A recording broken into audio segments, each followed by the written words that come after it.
21ನೇ ಶತಮಾನದಲ್ಲಿ ನಾವು ಈಗ ಯಾವ ರೀತಿ ಲಕ್ಷ್ಮಿಯನ್ನ ಆರಾಧನೆ ಮಾಡ್ತಾ ಇದ್ದೀವಿ, ಅದಕ್ಕೂನು ವೇದಿಕ್ ಕಾಲದಲ್ಲಿ ಲಕ್ಷ್ಮಿಯನ್ನ ಯಾವ ರೀತಿ ನೋಡ್ತಿದ್ರು, ಅದಕ್ಕೂನು ಅಜಗಜಾಂತರವಾದ ವ್ಯತ್ಯಾಸ ಇದೆ. ಅದೇನು ಅಂತ ಇವತ್ತು ತಿಳಿಯೋಣ. ಅದಲ್ಲದೆ ವರಮಹಾಲಕ್ಷ್ಮಿ ಬರೀ ವರವನ್ನ ನೀಡುವ ಲಕ್ಷ್ಮಿ ಅಲ್ಲದೆ ಯಾವ ರೀತಿ ವರವನ್ನ ಆಯ್ಕೆ ಮಾಡ್ಕೋಬೇಕು ಅಂತ ಕೂಡ ಒಂದು ಸಂದೇಶವನ್ನ ನೀಡಿದ್ದಾಳೆ. ಅದೇನು ಅಂತ ಇವತ್ತಿನ ಸಂಚಿಕೆಯಲ್ಲಿ ತಿಳಿಯೋಣ. ಹಾಗಾದ್ರೆ ಮೊದಲು ನಾವು ಯಾವ ರೀತಿ ಲಕ್ಷ್ಮಿಯನ್ನ ನೋಡ್ತಾ ಇದ್ದೀವಿ ಅಂತ ತಿಳ್ಕೊಳ್ಳೋಣ. ನಾವು ಲಕ್ಷ್ಮಿಯನ್ನ ಕಾಣ್ತಾ ಇರೋದು ಒಂದು ದುಡ್ಡಿನ ದೇವತೆ, ಹಣಕಾಸಿನ ದೇವತೆ ಅಂತ ಪರಿಗಣಿಸ್ತೀವಿ.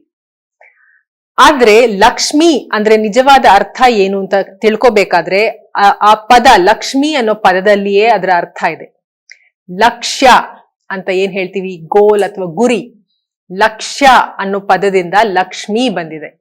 ಹಾಗಾದ್ರೆ ಲಕ್ಷ್ಯಕ್ಕೂ ಲಕ್ಷ್ಮಿಗೂ ಏನು ಸಂಬಂಧ ತಿಳಿಯೋಣ.